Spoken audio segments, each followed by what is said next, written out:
almost 3 decades on the road. Hit hundreds and hundreds of roads, yet there are still places your rider heart yearns for. So tonight on Ride PH, checking another item off my bucket list. Come hitch to a ride of a lifetime. Together, we explore the land down under, Australia.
What better way to start my Australian adventure? Where else but right here at the Harbour City, Australia's capital, Sydney.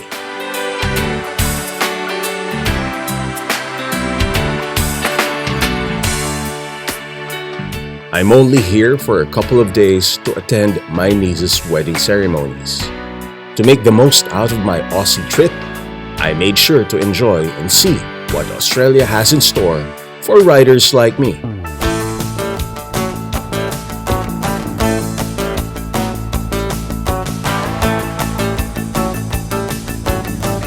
First stop, of course, the very iconic Sydney Opera House. Visited by almost 11 million people every year, the Sydney Opera House is a multi-venue performing arts center by numerous performing artists, including 3 resident companies: Opera Australia, the Sydney Theatre Company, and the Sydney Symphony Orchestra. It formally opened last October 20, 1973, with 14 years to finally finish its construction.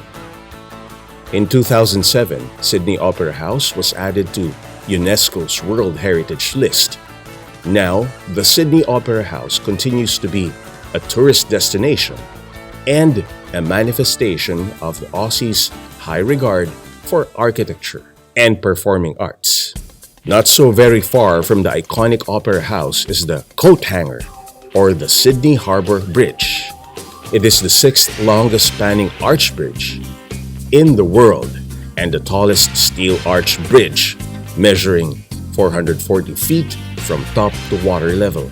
It connects the Sydney Central Business District and the North Shore. We also stopped by Cathedral Church and Minor Basilica of the Immaculate Mother of God, Help of Christians, or St. Mary's Cathedral, a cathedral church of the Roman Catholic Archdiocese of Sydney and the seat of the current Archbishop of Sydney. One of the exciting perks of this trip is a chance to ride the newest bike model from my favorite big bike brand. Here at the Harley Davison Sydney, Australia to pick up our FXDR 2019. So we have a big mix of all different types of bikes depending what you like. This is the motor company's head office for Australia and New Zealand. So all the dealerships sit underneath us like an umbrella company. So we connect with the dealers in marketing, sales, all sorts of aspects. So we just make sure that they're all running to the best of their abilities and all sorts of things like that. Touring is our biggest successor in Australia and New Zealand. So touring, because we have a lot of coastal places to ride, that's our biggest market. It's a cruiser, yeah, absolutely. It's our latest cruiser, sure. So it has a very large engine, 114 cubic inches, so that's nearly 2 litres. It has some different features that we're not used to seeing on Harley Davison, like the aluminium swing arm, the aluminium swing arm. Yeah. Sure. Has a lovely tuned length intake. It helps us with power.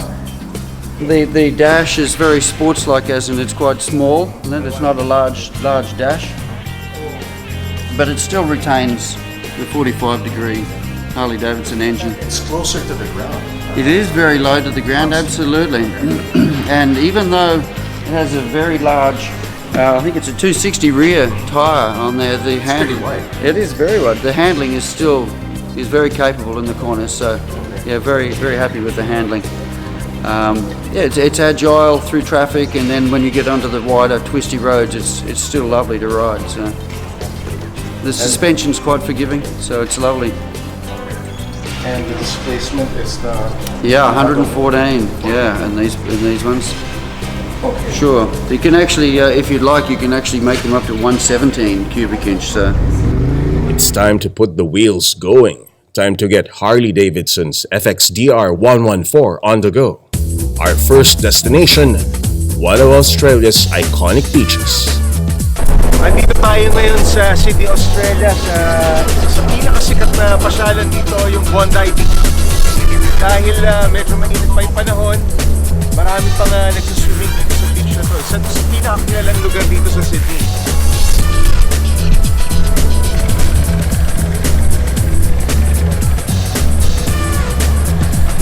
This kilometer stretch of nice waves and water is a perfect spot for surfers and tourists who want to experience Sydney's beach without being too far from the city. People flock here for a good swim, to sunbathe, maybe a quick stroll, or to ride its nice waves. Bondi comes from the Aboriginal word meaning water breaking over rocks or noise of water breaking over rocks. The Australian Museum records that Bondi means place where a fight using bundai or nulas or fighting sticks took place.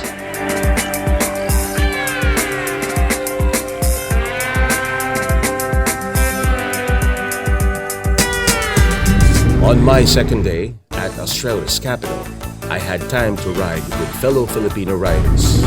Saan tayo pupunta ngayon? Saan tayo pupunta? Pati Road.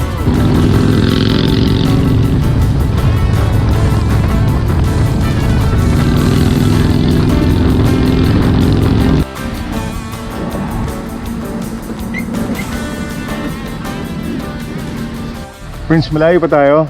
Malapit tayo. Okay. Mga tatlong kanto na lang. Tatlong kanto. So gas up muna Wala na kasing petrol shop. Okay. Self-service. Madalas ba kayo madalas kayo magpunta dito sa Pati Road? Minsan, madalas din. Oo. Paboritong pasyalan ng mga riders Pasyalan to. Ito Oo. talagang ang pinakamaganda kasi nandito lahat. Mga twist, diretso, lahat. Kung ano gusto mong ride, nandito. Masarap i-handle, Fatboy. Sarap yung i-handle ang Fatboy, no? Nasa gitna ang Fatboy Oo. may mga Sportster, tapos may mga malalaki cruiser. Nasa gitna siya, Fatboy. Ganda. Ilan ang motor mo? Po? Ilan ang motor mo? Kasasaya ko, kabibenta ko lang po ng R1. May R1 din po. Sport. Ito. Sporty. Sport po. Okay. Grabe ang kaibahan As we pass by Putty Road, I remember one favorite spot by fellow riders in Manila, the long and winding stretch of Marilake Highway. Here, you have a good view of the Australia's rural scape. Everyone will surely enjoy the good combination of long, straight stretches plus the right amount of twisties. Now we're going to the probably one of the most exciting part of the Putty Road. Itong stretch ng Putty Road. Itong ang tawag nila dito Polo Bra Tree. Ayan.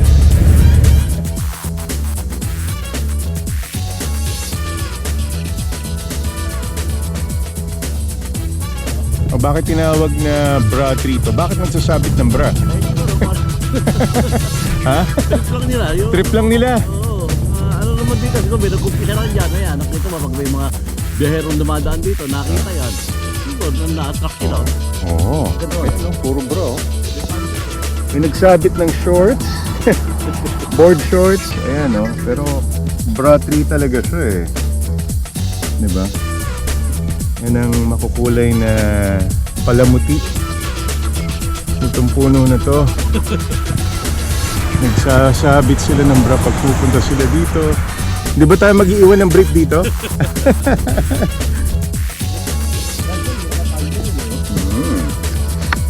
Breast.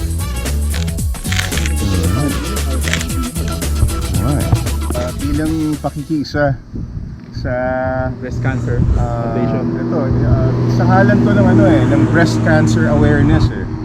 So magsasabi tayo ng bra dito. Kami ni Papsi magsasabi. Tara. Hindi ko lang alam kung kaninong bra to. Ito galing to sa girlfriend ko. Okay. Ayos. Sabit na lang natin to dito. Ayan, oh. After a few shenanigans with the boys, we went ahead and continued with our ride. Along the way, I had time to get to know better my Sydney riding buddies. Nag-ride ako since 2005. At ito namang ride ko is sa Harley Davison Softail Deluxe 2005 model, carbureted. Safe naman dito. Maganda yung daan. Tapos lalo na kung maganda yung panahon, talagang may enjoy mo talaga ang Sydney. Ano pinakamalayo mo nang narating dito sa Australia? So far, ang pinakamalayo ko na is Perth. Last October, nagpunta kami ng Perth. Tatlo kami. Si Sir Al, si Sir Reggie. Medyo hindi siya madali kasi 5 days namin siyang pinuntahan. Describe mo nga yun, ilang kilometers? All in all, mga 8,000 plus. It took us 5 days to get there, tapos pabalik pa another 5 days. Kaya ako nag-ride para ito yung pinaka-outlet namin, tsaka ito talaga yung hobby ko, tsaka yung kasi sa buhay ng tao, syempre kailangan mo din naman ng di ba? Ng libangan. Ito na yung pinaka-libangan namin. Simula akong nagmotor since I was 16 years old pa lang ako from sa Philippines. Pero dito sa Australia is, nag-start ako dito siguro mga 15 years na. Kamusta? Saan kayo nag-ride? May regular ride pa kayo? Long ride pa?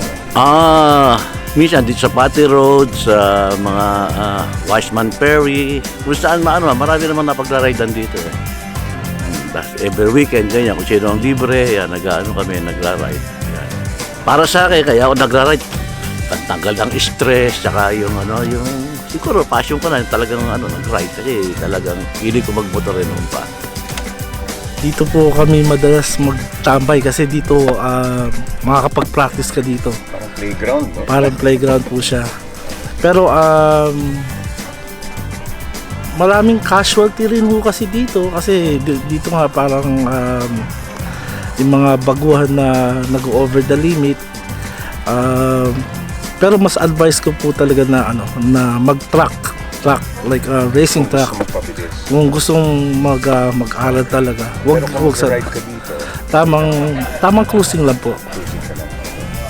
May mga na-accident ka? Opo, marami na po, tsaka marami na rin na namatay po. So ingat lang talaga. Opo.